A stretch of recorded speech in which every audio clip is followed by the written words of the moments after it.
बातमी जळगावमधून आहे। जळगावच्या ममुराबादमध्ये शिवारात शासकीय योजनेच्या पाईपलाईनला गळती लागलेली आहे। शेतामध्ये पाणी शिरल्यानं हरभरा आणि गहू पिकाचं मोठ्या प्रमाणात नुकसान झालंय। नुकसान भरपाई देण्याची आता शेतकऱ्यांची शासनाकडे मागणी आहे। योजनेचं काम करणारी कंपनी लक्ष देत नसल्यानं पोलिसात तक्रार करणार असल्याचा इशारा शेतकऱ्यांनी दिला आहे। जळगाव जिल्हा प्रशासनाकडून शेतकऱ्याच्या बांधापर्यंत पाणी पोहोचवण्यासाठी उपाययोजना केली जात आहे, योजना राबवली जाते आहे आणि त्या योजनेअंतर्गत जी पाईपलाईन जळगाव तालुक्यातल्या ममुराबाद शिवारातून गेलेली आहे, त्या पाईपलाईनला मोठी गळती लागल्यामुळे हजारो लिटर पाण्याची नासाडी होत असून शेतांमध्ये पाणी साचल्यामुळे शेतकऱ्याला नुकसानाचा सामना करावा लागतो आहे।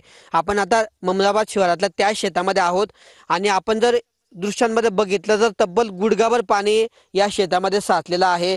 जणू हे गव्हाचं शेत आहे की तलाव आहे असा प्रश्न या ठिकाणी उपस्थित केला जातो आहे।